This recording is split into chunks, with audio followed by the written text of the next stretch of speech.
Here we go. Okay. Hi, everyone, and welcome to Military Mondays. If you and I don't know each other, I am retired Major Brenda Sanchez, and I am the co-founder of Life's Real Currency with my husband, Michael Sanchez. And we wrote the book. Let's see if we wrote the book, Life's Real Currency. So if you're interested in finding out more, please connect with me. But that's not why we're here today.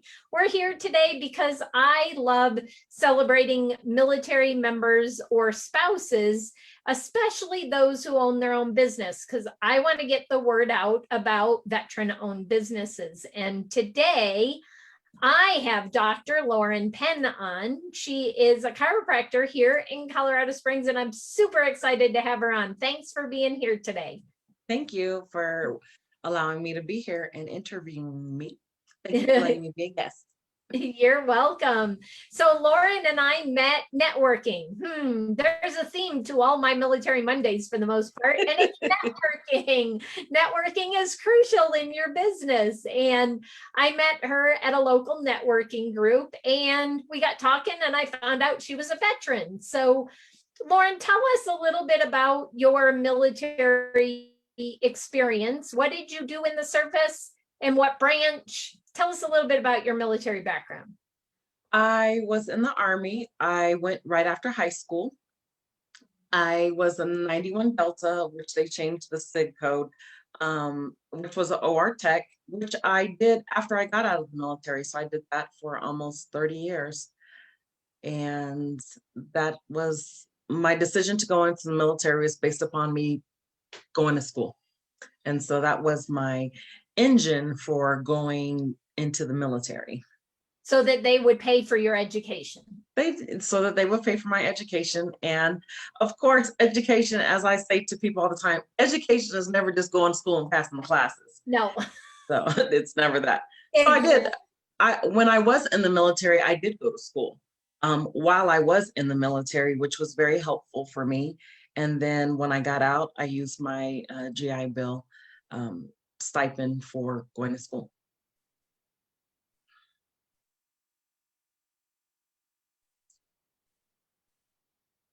We're frozen. Awesome. Hopefully you can hear me now. Yes. Are we good now, Lauren? We're good. Okay, awesome. So we have similarities because I got into the military in order to get a scholarship to go to college. So we have some similarities. So I know that your military experience, while it gave you education in that, it wasn't the best. You wouldn't say the most positive. That's why you got out, right?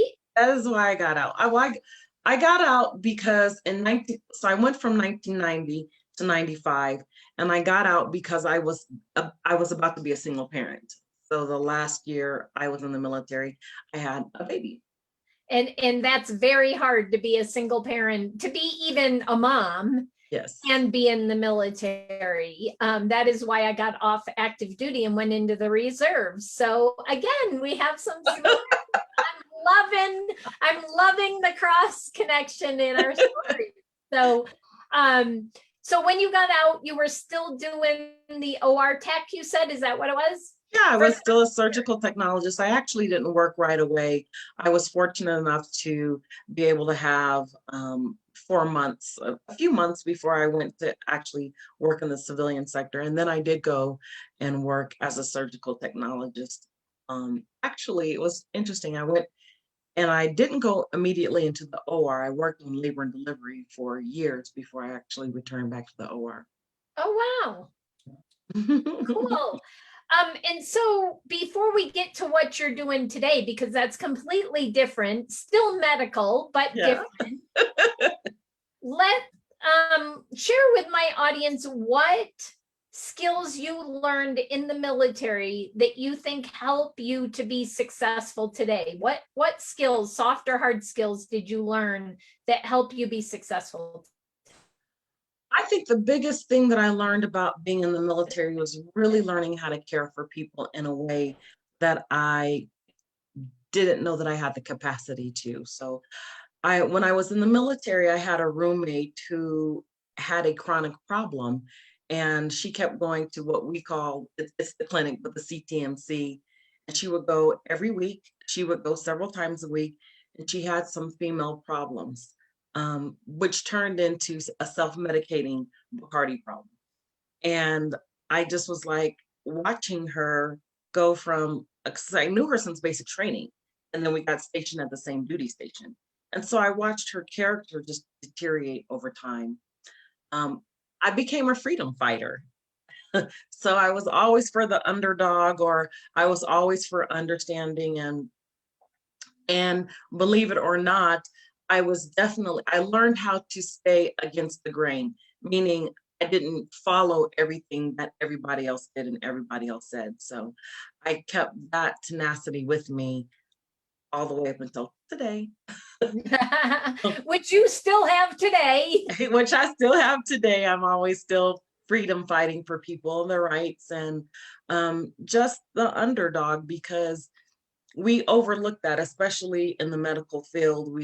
I was in a medical unit, 8th evac, in Monterey, and I was with nurses and pharmacists and occupational people, and I'm slowly watching this lady deteriorate.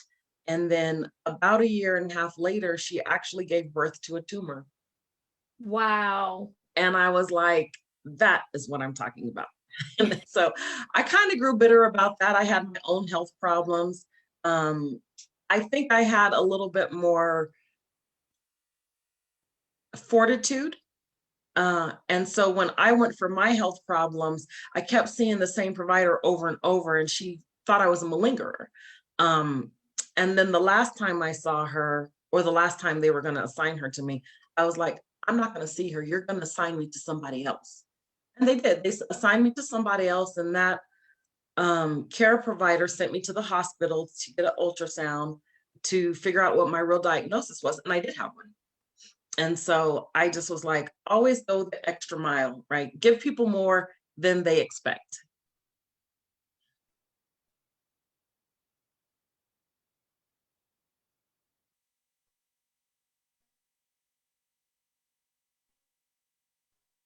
I think we're frozen again.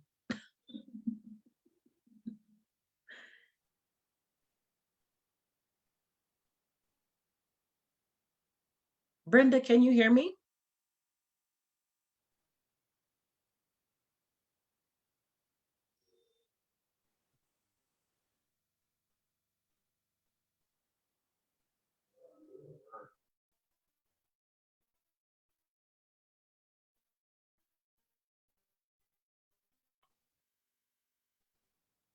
Got full signal, honey? We just dropped.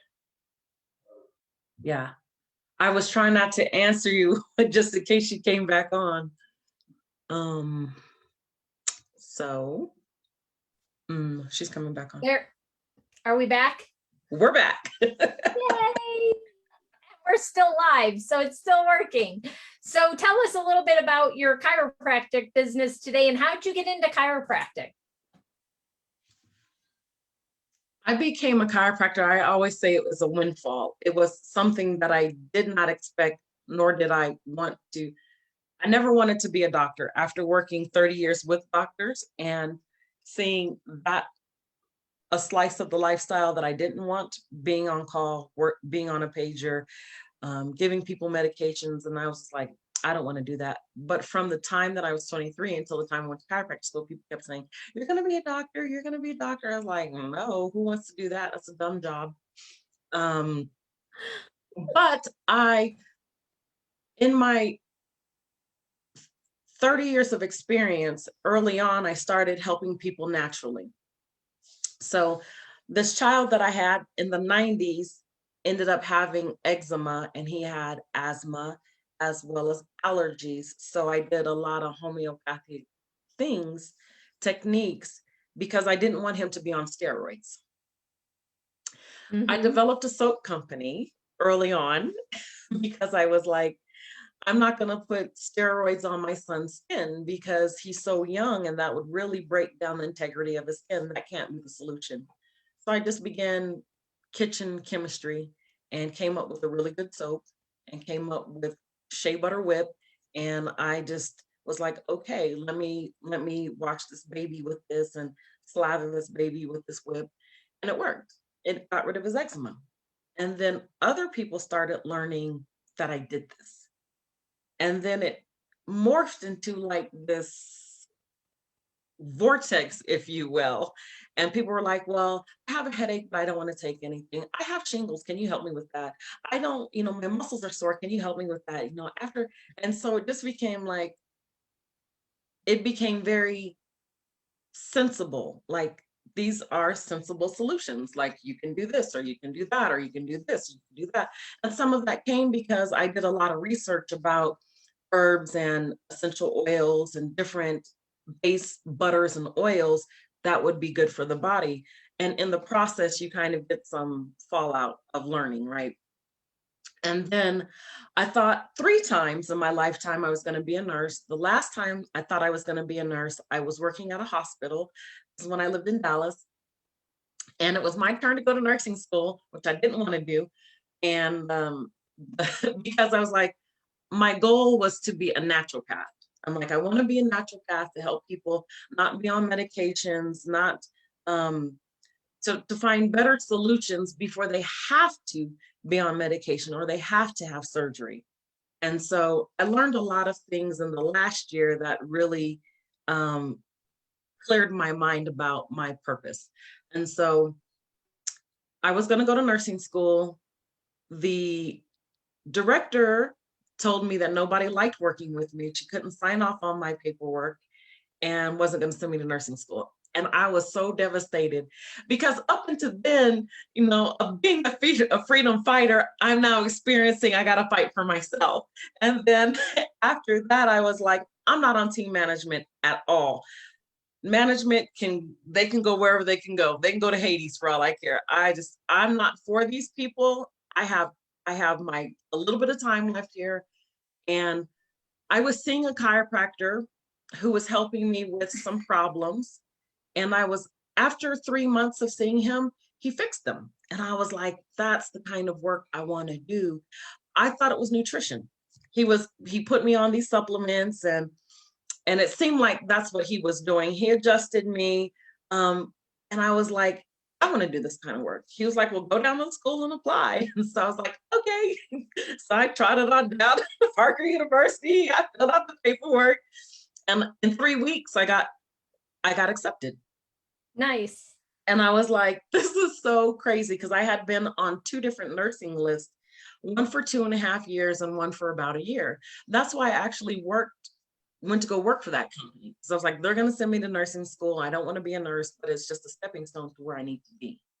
And then when I got accepted into chiropractic school, I was like, I'm going to go to school to be a nutritionist. Shows you just how much I didn't know. And then I got to chiropractic school. They're like, welcome to chiropractic school. I was like, wait a minute, I don't want to be a doctor. And so that's how I became a chiropractor. That's how I got into chiropractic school. But the most important things about what I do is I build health options for people. I'm not the typical or what people view chiropractors to be. I don't just come in and like, click, click, whack, okay, see you next week, $35.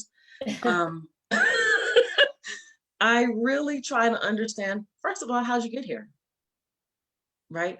If you've been in the military and you've ran and you've rucksack army, if you've been a Marine and you pound on the pavement, your body wears down. And it's like, let's find out how your body wears down so that we can rebuild some things, recondition some things, and really get you to where you need to be. And so once again, your job is never what you think it's going to be. No, I'm like, I've had a Marine come in and tell me, when I drink water, I get headaches. And I was like, wait a minute. And so I was like, and he's telling me his story. And I was like, you know what? I think you have like neutrimia, which is like, you don't have enough salt in your body to hold the water. Right. And so I was like, I want you to do this because I'm not a medical doctor. I'm going by what you're telling me, but I believe that these are the solutions to what you need. He said, I get headaches all the time. And I was like, well, that makes sense. And he's going down this list. I was like, makes sense, makes sense, makes sense, makes sense. I said, so, I want you to drink some salt water and I want you to take some molasses. And he's like, okay. And he does. And a few weeks later, I'm like, how is it? He's like, yeah, no headaches except for stress. Wow. And up until now, it had been really difficult to explain to people what I do because they're like, well, you're a chiropractor. I was like, kind of. I mean, I have a degree for that. Yes, absolutely. I can crack your back. I can do that. However, I want to know why your back hurts. Like I had a young lady come in. All these are ex-military people. She kept saying, I've gone to chiropractors. Like, how many you go to? I went to 3. Okay, well, what they say you have? They said I had neck and back pain. And I'm like, oh, probably don't have that. She was like, what? I was like, yeah, you probably, if you went to 3 chiropractors and they keep telling you you have neck and back pain, I'm almost certain it's not that. So I was like, well, let's take a look at your shoulder. She was like, okay. At first, a non-believer, right? Because she had in her mind what she thinks a chiropractor does. Right. And I was like, well, let me take a look at your shoulder. And she was like, okay. Her shoulder was the problem, which makes sense. Your shoulder's right here, your neck is right here, your back is right here. All your tension, like if it's out of place. Yeah. And she was like, I have been to so many chiropractors and nobody's ever said that to me. And so here was the experience that I learned from being an OR tech, which was from the military. I learned that the body works as one unit. Your headaches could be caused by a digestive problem. Your digestive problem could be caused, your back pain could be from a digestive problem. Like all your muscles work together. It's not like, oh, I have this one sore muscle. If you have one sore muscle, you have 6 sore muscles. So let's work towards figuring out how to resolve your pain. And once we resolve your pain, you'll be in a better quality of life. You don't have to go to a chiropractor every day for the rest of your life for 6 years. But the caveat to seeing an alternative healthcare provider is they look at you every day. I say every day, but they look at you more frequently than your PCP does. So when something arises with your body, they can say, this is what I would recommend you do in this situation. If you need to be on medication, this is how you need to be on it. No, I have ex-military. She has an autoimmune thing. And I said to her, you were a professional football player. You are in great shape. You don't need to be on the highest level or the standard level of medicine because your body is efficient. Your body just needs a low level to kind of get your body a jump start. And she went to her rheumatologist and told him, this is what I'm on. This is who I'm seeing. This is what they got me on. He said, I love it. We're going to put you on the lowest amount of steroids to get your body jump. Nice. And I'm like, that's the work that I do in my office and why I enjoy it so much. It's because chiropractic is simple to me, meaning it's musculoskeletal. I can diagnose, you have back strain, you have muscle strain, but to actually say, well, this is where it came from, and this is what we need to do about it, to me is different than, yeah, you do have that. Let's get you in for 18 adjustments and click, click, clack, see you next week. Yeah, I love it because I see, and I think you know who she is. Dawn Ramsden is a massage therapist here in Colorado Springs. And I'll tell you, when I first started seeing Dawn, I was like, oh, it hurts in my lower back. And she'd be like, then she'd be pushing in my glutes and stuff. And I'm like, oh, that's where it is. That's where it is. The root of the problem. And I have shoulder issues. So that's what causes my neck and back issues that I have. So I know exactly what you're talking about. And it helps so much when you can get to the root cause and fix the root. Yes. Then you don't have to have necessarily as many adjustments or that. You need, trust me, I've seen a chiropractor since I was about 20 years old. Right. No, I think 21 years old when I was in a car accident. And I go all the time for adjustments because you want to put your body back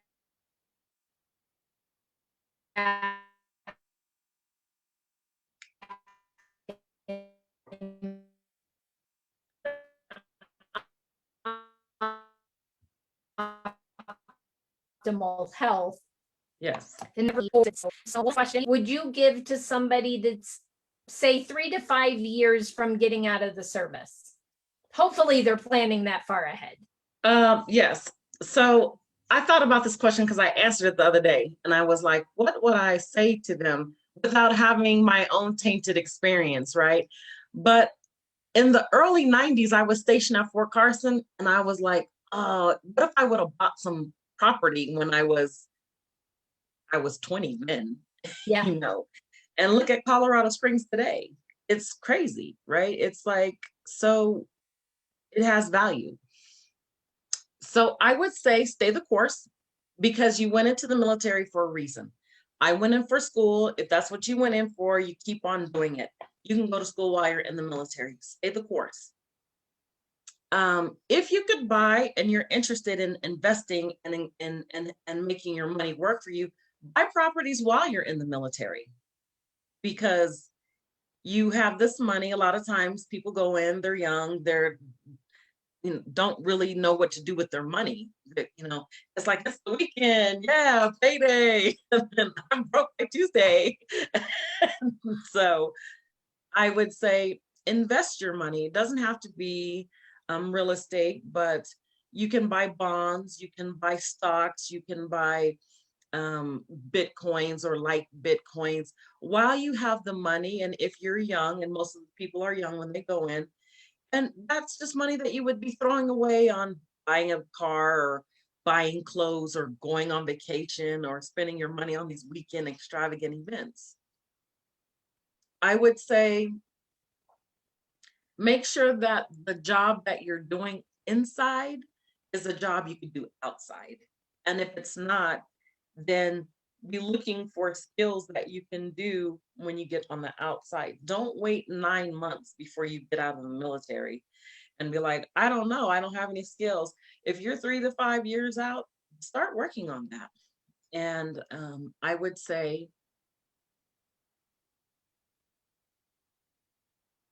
learn about all the benefits that you can have. Like I didn't learn about all the benefits that I could have. Take care of your body. I would say that. Like I was an avid runner. I would just go and run around, not like I'd run around the whole base. That's the kind of runner that I was then. And they'd be like, there goes Penn, she's running over there. She's running over there. I'm like with the diet on, running around the whole formation. I was kind of like that. And it does beat your body up. So if you can, not all military installations have a chiropractor, but pay for it out of your own pocket because you're investing in yourself. Absolutely. Well, thank you so much. I know you have a giveaway for those that are watching. I do have a giveaway. And what is it? My giveaway is an ebook that I wrote. It is based upon resilience, which is something that you will need to have while you're in the military and then transitioning from being military to whatever your endeavor is going to be. And Awesome. so they will receive that. Awesome. And you'll put that link down below for somebody to register to get the ebook? I absolutely will. I'll put it in the chat. Is that good? Yep.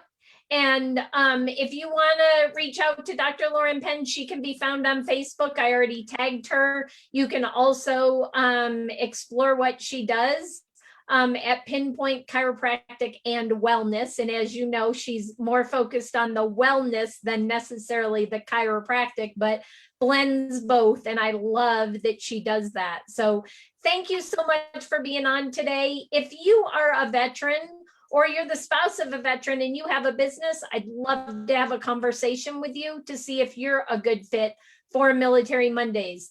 And if you're watching this, would you do us a huge favor? Give some love to Dr. Lauren and like and share this with your network so that we can get the word out about what she does. And with that, I look forward to seeing all of you next Monday on Military Mondays. Bye, everyone. Bye. Thank you.